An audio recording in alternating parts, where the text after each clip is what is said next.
Now, look, there's been no room for error for the bullpen whatsoever, which is just a result of the pure, pathetic offense that they've had the entire season. But the other part of it that's concerning to me is Dellin Betances had an off day. He threw one inning, economical, and he wasn't available yesterday? What does that mean? That's a little concerning to me as well, and it's another reason why when everybody says, well, you don't need Robertson anymore, you have Dellin Betances. I have no idea how Dellin Betances' arm is going to hold up over the course of time as a reliever. We see relievers all the time who have 1 year of pure brilliance and then are never really heard from again. And David Robertson is one of the rare relievers who has shown us year in and year out he is going to be a top-flight pitcher out of the pen and stay healthy and be effective. That's why I wouldn't be cavalier with letting him go because now we have a new shiny young toy. I have no idea why he was rested yesterday. Maybe it was just purely Girardi being overly cautious. I don't know.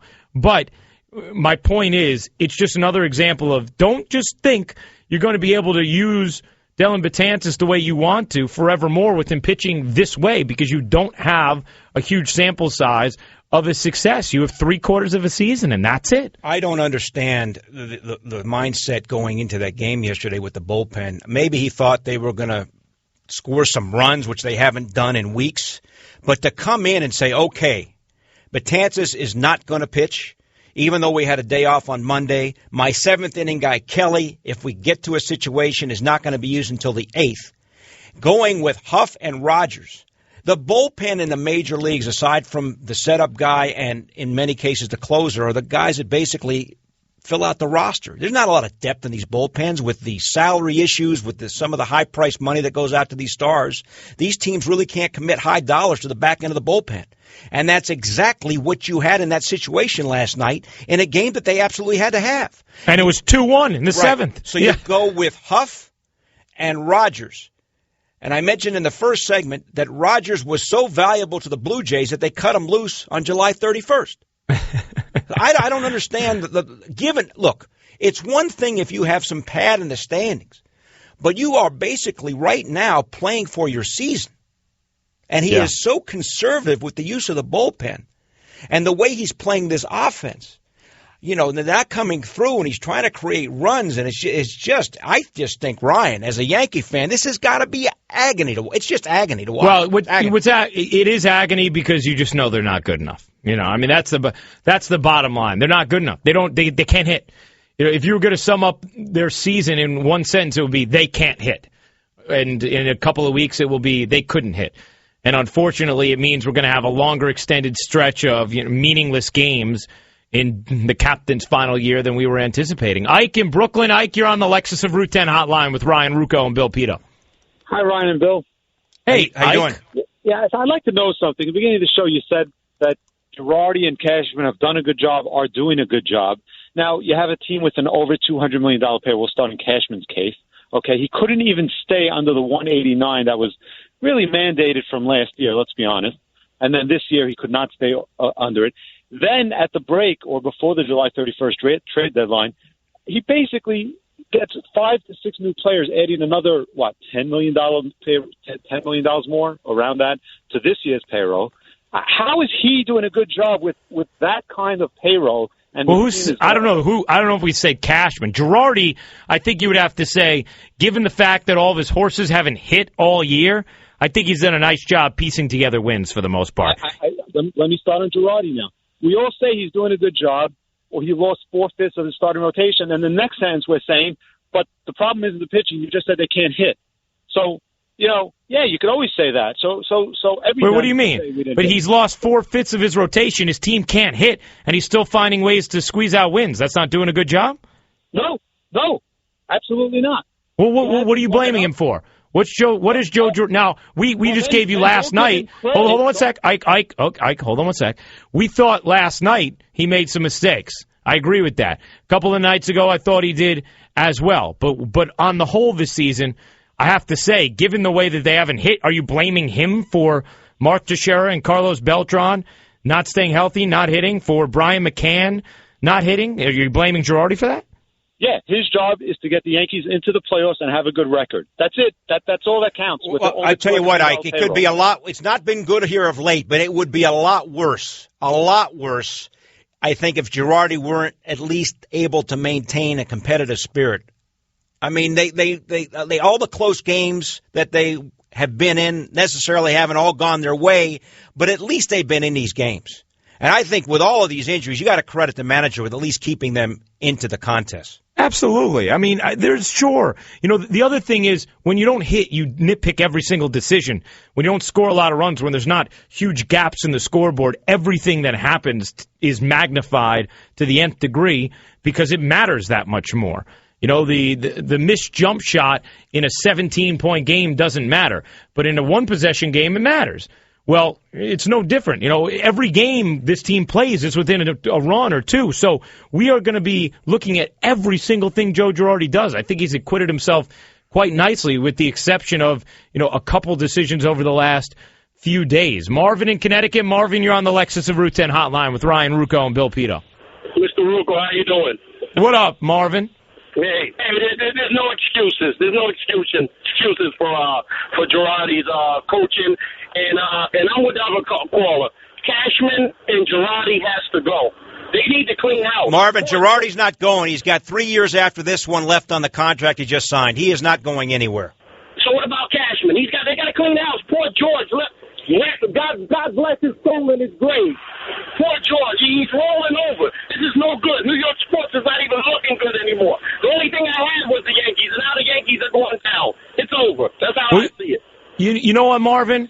I have to say, I am someone, I don't call for people's jobs. I'm someone who preaches patience in general, and I think a lot of times, you know, we too often, because of something like, oh, he didn't make the playoffs, that means he stinks. You know, we make these conclusions, we jump to them, and you may end up firing someone who was really good and on the brink of doing something great. Like, I have not felt like Rex Ryan should be fired over the last few years, and I think it may end up paying real dividends for the Jets that they showed patience instead of just saying, well, we didn't make the playoffs 3 straight years, the head coach has to go. However, what I would say is, I do not think the Yankees have set themselves up well as an organization to handle losing their core talent.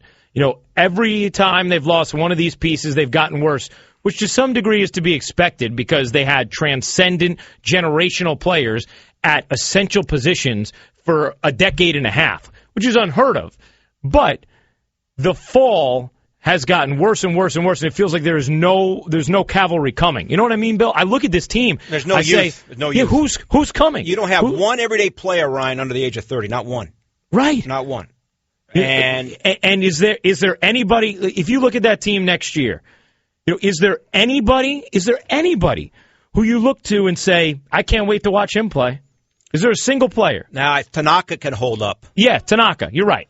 And maybe Betances, I think he's kind of an interesting watch. Pineda's interesting to watch. Pineda, I got a kick out of watching him. But you're right. You're right. And the issue I have is when you're going to make these free agent acquisitions, Carlos Beltran, what do you expect out of Carlos Beltran when you sign him at the age of 36 or 37? Hey, that is on the GM. Yeah. Roberts, not there anymore, 36 when he signed. McCann, obviously 30. And in the prime years of his career, theoretically, but 2 of the 3 big money signings there. Of course, Ellsbury's 30, but you go with Roberts and Belt. What do you expect? That's 2 guys you expect to be in there every day who are aging. What's realistic to expect out of those guys? Right, and you gave $153 million to a guy who's good but can't uplift anybody else, and Jacoby Ellsbury. So, Bill, I was talking to them about, as it turns out, Jeff was at a restaurant I know very well last night, and he found one of the hostesses attractive. And I said, is it this one? And he was like, no, this is, so we're talking about that. And I was like, the point is that you know the hostesses at this place. No. The point is, it just got us into this talking about, I was like, I was actually supposed to take this one girl out on Monday, and I couldn't because I had to rest my voice. And Andrew, who wasn't a part of the conversation at that moment yet, he jumps out and goes, wait, what? You missed the date because you had to rest your voice? And I said, yeah, because I have to rest my voice. It's my instrument. It's like a pitcher can't go out and throw. Wait a second. Yeah. Why is there voice fatigue? What are you doing that is causing such fatigue that you cannot spend an hour or two with a potential life-changing person? You're right. Here's the thing. You knew ahead of time what you were going to be sitting next to. That's what it is, right? No. Here's the thing. By the way, you weren't into this potential date. Is that what it is? No. I was very into it. Been trying to make it happen for a while, but Ryan, I care more about my voice. I hope we're still in a commercial break for your sake, because the fact that this is true. Wait, I literally nothing in my universe I can pay attention to if I feel like my voice is fatigued. It's true, but you're not coming clean on what is causing said voice fatigue. No. So last week, well, first of all, the other part of this, Andrew was like, okay, you didn't tell her that, did you? And I was like, yeah, I told her because I had to rest my voice. He's like, what are you doing? What is going to strain your voice having a little chat with someone at dinner? Because is it a loud restaurant? Yeah, that's the Bill. You can never quite know. I mean, you kind of have an idea. Some places are quieter than others, but you sit next to a loud table. Now all of a sudden you're done for. All right, and I can only ask my guy, Dr. Max April, who's one of the greatest doctors of all time, to work so many miracles. I need to do my part too. So I needed to have some quiet alone time in my apartment, which, if it's a certain kind of girl who you've maybe known a little bit better, they could just come over. But this is like a first date, so I couldn't do that. All right, but you're not explaining to me or anyone else why the voice is fatigued. The voice was fatigued because last week I went out to dinner 2 nights in a row, and it was loud at both places. And it got tired. So I was broadcasting and then had loud dinners back-to-back nights. And because of that, I couldn't hit 10th gear. And I have the WNBA playoffs coming up. And, like a day like today, I'm doing the talk show and then the game. I got to make sure the pipes are oiled properly. But the whole story falls flat when you try to hit the high note coming out of the break. That's no way to rest a tired voice. So you're right. This whole hence it all coming full circle for us in the segment. It's not sounding good for you right now. I'm telling you that. It's not sounding good. Andrew, you're really disappointed in me too. I could hear it in your voice. You thought I was like a big time Mac, and now I'm telling women that I'm canceling dates because of my voice. I can tell you're upset. That relationship is over. It's just go on. I hope you didn't envision her as a potential keeper. That's because if you are this woman and this potential date says I can't go out with you because I have to rest my voice, Ryan, you're done. You think so? Done. You don't think she doesn't respect that I care about my craft and my work so much that she comes second at the moment? No, there's a time where she would come first, but it's not on the first date. I think she would respect that. I love this because you know how long I've been married? How long? 1997 to now is what? I should know that. 17 years? You should know that, buddy. 17 years.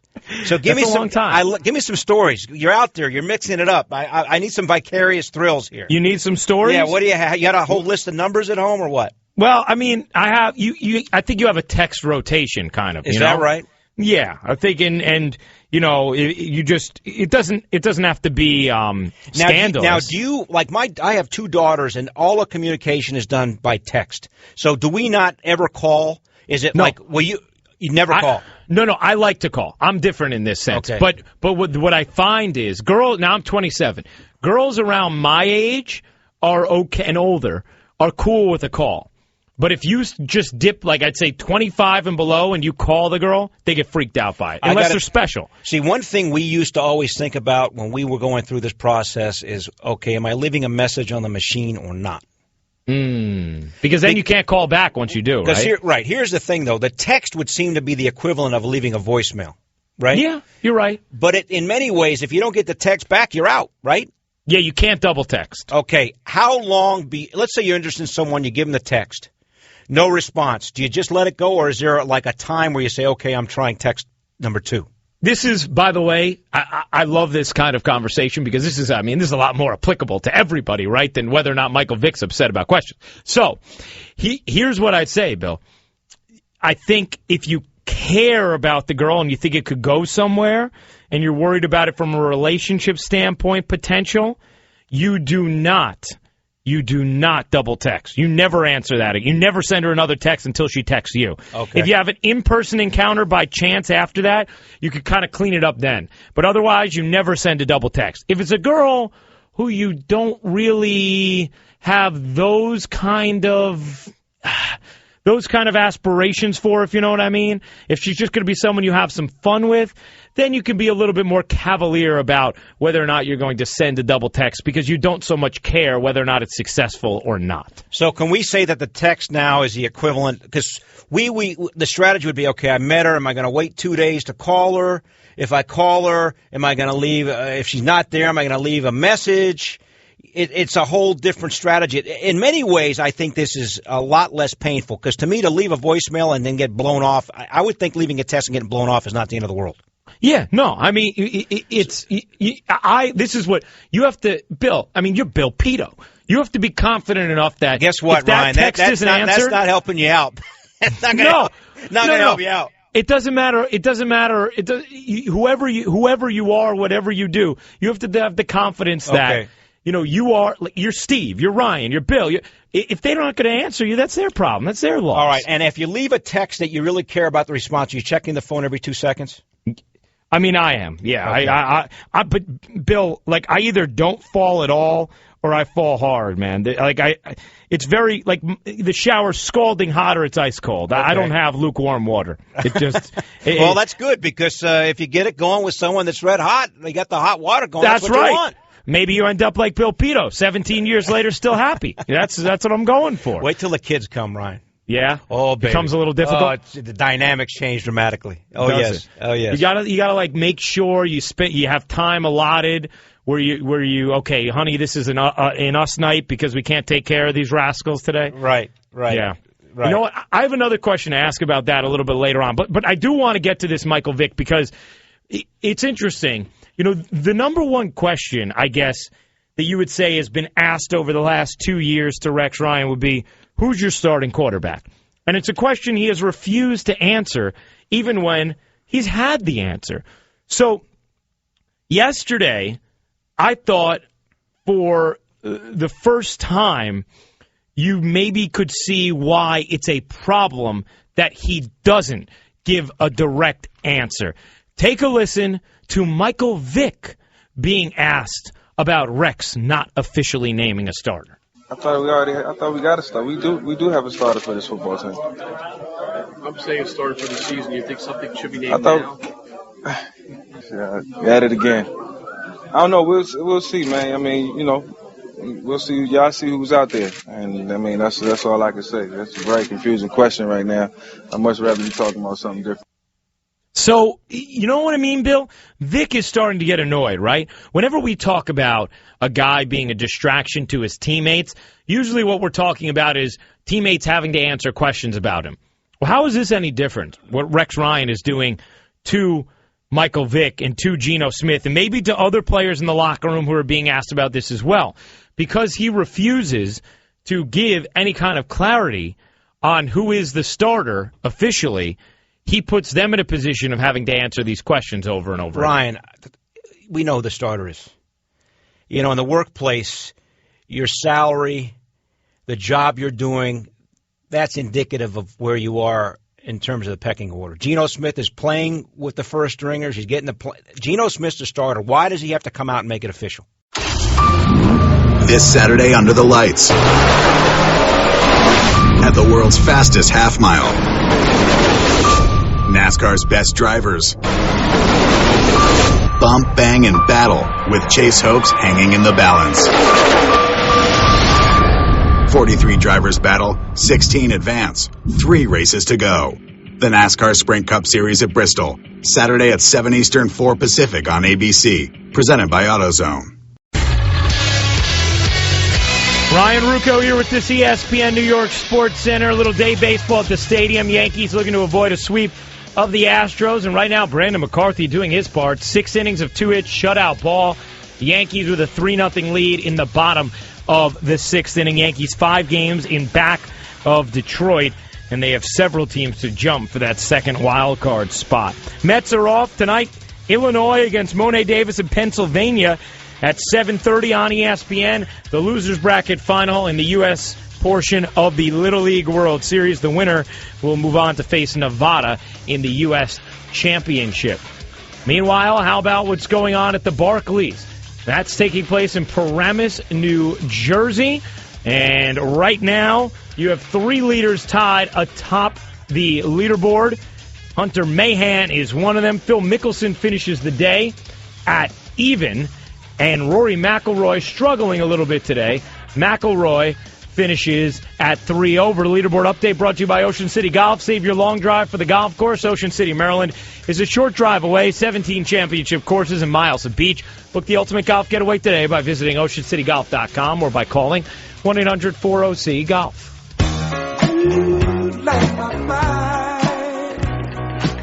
Hi, Ryan Ruocco, Bill Pitdo hanging out with you on ESPN New York 98.7 FM. Right now, we welcome in one of our outstanding analysts at the family. The great Herman Edwards joins us on the Lexus of Route 10 Celebrity Hotline. Happy football season, Coach. Yeah, we're starting to watch some tackle football. We're going to watch some dress rehearsals in this third preseason game, so that'll be interesting. You know, Coach, I wonder how you view Michael Vick. If Geno struggles a little bit, how much leeway do you think he should be given this year to struggle, knowing that Vick, a much more capable backup than what they had last year, is waiting in the wings? Well, when you say struggle, it depends on is he turning the ball over at an alarming rate. If that's the case, then obviously you put this team in jeopardy every time you do that to win games. Now, that's not saying he can't turn the ball over, but if it's like he started the season off last year, then it becomes a problem. And I think it becomes a problem if it repeats itself over and over and you're losing games. I know for me, when I had to make a quarterback change, it was week 4. That was our second year when we were 1-3, actually. And the whole team was playing bad. We were coaching bad. But when I brought Vinny in, I said, it doesn't matter if I change the left guard or the right corner. No one really cares. I said, but when I change the quarterback, everyone the attention starts to look and go, uh-oh, we just changed quarterback. So I think when Rex is in that situation, hopefully he's not. He's going to have to make a change. Herm, I want to ask you about the Giants. What is it about the West Coast offense that is so challenging for Eli and company as compared to the offense that the Giants ran under Kevin Gilbride? Verbiage, a lot of verbiage. And I grew up in this offense. I go way back with Hackett and those guys. I can remember when it was first brought to Kansas City when Joe Montana arrived with us there with the Chiefs. A lot of verbiage. And so that's the part of it. And it's very difficult for a quarterback his first season. Those guys struggle with it. It takes them, halfway through the season because you're talking about personnel groups. You're talking about, formations, all these things you got to do. You're actually telling everybody what to do before they break the huddle. Now, the offensive coordinator can help you by alleviating some of that in his call. But if he doesn't do that, and I think Coach will, he will do that. He will help Eli. Right now he's trying to get him to learn it. But that's the problem with it. Talking with Herm Edwards on the Lexus of Route 10 Celebrity Hotline. Ryan Ruocco, Bill Pitdo with you on ESPN New York. Herm, how much does Eli missing minicamp change the timetable of when you think he will be able to grasp this and what the chances are of this thing ever looking fluid this season? Well, it won't look fluid until about week 8, to be quite honest. Wow. I mean, it's not just Eli. It's the inability to have your offensive line play together. There's receivers missing. I mean, they're all out of whack right now, guys. There's no flow to this offense at all, and a lot of it has to do with it's new, but a lot of it has to do with a lot of the pieces aren't playing together. The thing about offense is you have to play with the ball. On defense, you don't play with the ball. You try to take the ball away and you go sick them. Well, offense, you have to be a coordinated unit. There's a lot of things that go on, so that poses a problem. Herm, Rex Ryan has made his name in many ways as a defensive coach, coming up through the ranks with his blitz packages and his creativity. How much has that been predicated on having excellent guys to play in the defensive secondary? And given their circumstance, and you know the position because you played it and you coached it, if you're Rex Ryan, do you change your philosophy because you may not have the defensive backs that you need to run your system? You're going to change your philosophy in this sense, not so much man-to-man. And I think what Rex is doing, he's being smart right now in the preseason. He's trying to figure out who can do that, who can hold up if I call a lot of man. And this is what the preseason is for. It's about evaluating players, and I think sometimes fans get bored with it. But basically for coaches and for players, you're in the evaluation period. So he's learning about how his back end plays. He's okay with his front end, but now he's got to connect his back end with the front end and ask himself the question, look, who can I leave out on the island? Who do I have to cover up for? Am I going to play more zone? What am I going to do? He's going to figure that out in the next 2 weeks. And with the secondary that you've seen, Herm, do you think he'll be able to figure that out? Well, yeah. Because the one thing you know and is that the only way you can evaluate a player is allow him to play. And so the more film you get on this player, as well as the opponent, you know the strengths and the weaknesses. And then from there, how can you hide his weaknesses? And that's the key to football. Don't allow a player to play to his weakness rather than let him play to his strengths. And Rex will make sure he makes calls that play to these guys' strengths. You know, Herm, one more thing before we let you run. I was looking at the NFC. There's so many teams who I could see potentially in the playoffs. And because of that, it's not as hard as I would have imagined to draw up a scenario in which San Francisco actually is on the outside looking in. Do you think there's any chance they miss the postseason this year? Well, if they don't get healthy on defense, there lies the problem. I mean, they're beat up a little bit, and we've already witnessed that their second guys aren't as good as they thought they were. And there lies the problem. I mean, people always say, well, you know, next man up. Well, that's easy to say. But in reality, it's not really what happens because now that second guy gets exposed. And the more exposure, the more big plays, the more opportunities for a team to move the ball. So they got to get healthy. Now, if they get healthy, they're going to be in the playoffs, guys. They're a playoff team. They're going to make the playoffs. So that's not one of the deals. I've always looked at playoffs this way. If certain quarterbacks are healthy, and we know who they are, just think about the top 8 guys. Just you can pick 4 out of the NFC, 4 out of the AFC. Well, guess what? They're going to the playoffs. So you can pick the other teams, right? You can figure it out. It ain't that hard. I mean, guys, it ain't that hard. It's really not that hard. I mean, if Aaron Rodgers is healthy, is he going to the playoffs? Yes. Yeah, he's going. Okay. If Drew Brees, Peyton Manning, Tom Brady. Are they going? They're going. So we sit here and say, well, who's going? It's already kind of laid out. There's about 7 of them or 6 of them going already. You only get 12 last time I checked. Well, then who are the rest of them? Well, let's figure it out. Interesting. Herm, good stuff. We appreciate the time. As always, looking forward to the start of the season and talking to you plenty, my friend. It'll be fun, my friend. Thank you. This Saturday under the lights at the world's fastest half mile. NASCAR's best drivers bump, bang, and battle with chase hopes hanging in the balance. 43 drivers battle, 16 advance, 3 races to go. The NASCAR Sprint Cup Series at Bristol, Saturday at 7 Eastern, 4 Pacific on ABC, presented by AutoZone. But we begin with what I think is the end, and that's the New York Yankee season. For the first time this year, I feel regretfully confident saying it's over. Because if you are not going to take care of the Astros at home, you are not good enough. And this Yankee team, we all know, has not been good enough the entire season, and somehow they've spackled together victories with the wave of one replacement pitcher after another, followed by a really good bullpen. But the bullpen has looked a little bit gassed to the point that after an off day and pitching just one quick, efficient inning, Joe Girardi didn't want to go to Dellin Betances yesterday in a one-run game that he had to win. That's a problem. To the point that Adam Warren is useless now.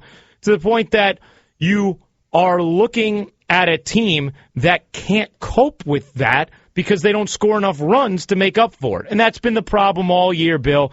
And finally, yesterday, as I watched the Yankees fall to 5 games in back of that second wild card, now not just having to jump Seattle and Detroit, which they will not do, but also watching Toronto jump back in front of them, and somebody else jumped back in front of them as well. Was it Cleveland who's now actually in front of them, too, at 4.5 games back? It just, for me, Bill, it is more apparent than ever that the postseason hopes of 2014 for this Yankee team are officially done. It's agony. It's absolute agony. They did well against the Tigers. They went on that run. They won 6 out of 7. They lose 5 straight. They win 2 straight. Now they've lost 2 straight.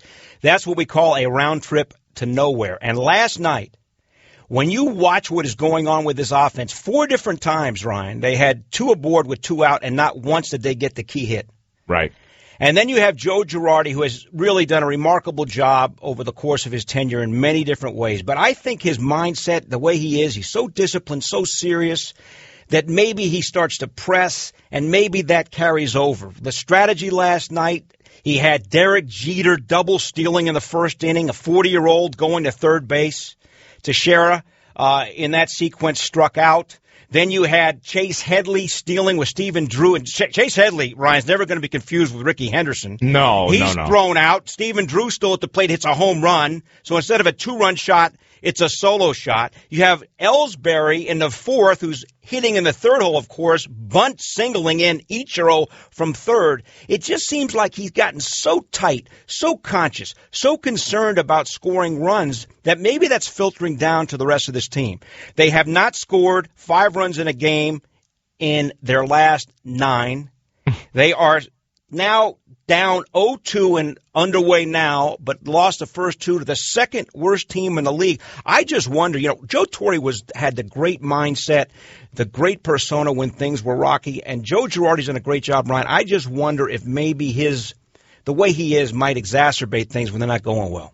Maybe. I mean, I think there's perhaps something to that, because you can see he's not a picture of calm. He's not. He can look like he's wound tightly. However, I almost feel like it's unfair to put it on him because these guys just haven't hit. And it's not the scrubs, so to speak, that haven't hit. It's name brand guys who just haven't gotten anywhere near the back of their baseball cards. Jacoby Ellsbury the other night is getting 3 hits to raise his average to 274. That's not what you pay $130 million for. Mark Teixeira is on the field every now and again, and he'll hit a homer, at a decent rate, but he's a 220 hitter now. You look at Carlos Beltran, he has been either hurt or basically useless in the lineup this year. Brian McCann has 12 home runs at Yankee Stadium, but only 2 elsewhere, and he's hitting barely above 200 as well. I don't know what Joe Girardi can do to help those guys, and it's funny, he was asked after the game, this was an interesting exchange he had that you guys, I don't know if you all got a chance to hear it, but take a listen. This was Joe Girardi with Kevin Kernan on what changes he can or can't make to the offense. We've talked about this before. What would you like me to do? Well, I'd probably do some things differently, but I think Ellsbury's miscast as a 3 would have been. Yeah. So then what do I do? Gardy's been pretty good in the 1 slot. Ellsbury's done a pretty good job in the 3 slot. We've been forced to do it because of some of the things that have happened physically here. You could think about putting him 1, but then where do you put Gardy? Maybe 2. Well, you could think about doing that. Then where are you going to put Jeet? Those 3 guys have probably been our most consistent hitters all year long. So you put those. You definitely don't want lefties back to back. Mm-hmm. So you're not thinking about it? Well, no. Okay. I'm not thinking about moving those guys, no. Yeah, I don't know about you, Bill. That was Kevin Kernan showed probably a little bit of excessive gall in that initial response. Ryan, it's not like he had a great solution, right? Right, exactly. Hey, right. Said, what are you going to do, Kevin? Well, the issue, and you bring up, it's not the first 3 guys. You have Teixeira, Beltran, and McCann all not coming through with seasons that were anticipated. It's not that the guys, Ellsbury obviously is not hitting for power, gets on base. Jeter's been good enough, and Gardner's been pretty good at getting on. They can't come, they're not coming through with the guys that are supposed to be producing these runs. Right. There is not a single feared hitter in that lineup. Not one. And the top, that's exactly the point. Kevin Kernan, my gosh, have you watched the season? The top of the order is the problem with this team? Are you kidding me? 1 through 3 is the only part of the team offensively that you feel like, man, they've done a pretty decent job. Have they done a good job? No, but they certainly haven't been the problem. The problem has been all the other guys who can't drive them in, and those guys at the top aren't good enough to drag the rest with them. But is he overreacting, Ryan, do you think, strategically to these problems? Some of these strategic decisions are just that you watch and you say, geez, he's managing in a very desperate manner. Yeah, well, you know what? I think what it is, Bill, and I understand what you're saying. 2 nights ago when Brett Gardner bunts in the third inning with a runner on first and nobody out of a 0-0 game against the Astros, that is just mind-boggling how asinine that is. I don't know if that comes from the bench or that's Gardner on his own. Either way, it's a reflection of the desperation to score runs and how tight this team is right now. But I almost feel like maybe it's gotten so deep into the season, Bill, that he feels like I cannot just continue to let them hit. Because if I do, they're just not going to. Like, this team has proven there is no corner to be turned. They can't hit. So, unfortunately, yeah, he probably is going beyond the call of what you'd like him to do to try and squeeze runs across. But I think he's only doing it out of necessity because I don't know what else he's supposed to do. I just think he's at a loss right now with this offense. And you touched on it, Ryan. The other frustrating thing watching was his use of the bullpen is often so mechanical. And last night going into the game, he has decided that Sean Kelly can't pitch the seventh, that Kelly's got to go in the eighth. Betances, as you mentioned, wasn't going to pitch. So he goes with Rogers there, up 2-1. Pineda comes out. And in many ways, these being must-win situations, he's got a guy in there, Rogers, who was just waived a couple of weeks ago by Toronto. Right. And Ryan, they had a day off Monday. So why can't Kelly, before not getting in last night, 22 pitches in his last 3 outings, that includes a day off on Monday, and he can't pitch the seventh last night? I don't understand that at all. Totally agree with you on that. Pitch him in a situation where the game's still on the line. You're saving him for a situation that ended up not coming. Protecting a lead in the 8th inning. Well, guess what? The lead went away in the 7th, and you never got it back. This Saturday under the lights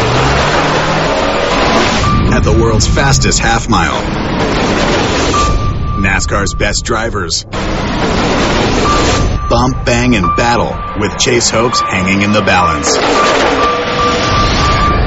43 drivers battle, 16 advance, 3 races to go. The NASCAR Sprint Cup Series at Bristol, Saturday at 7 Eastern, 4 Pacific on ABC. Presented by AutoZone.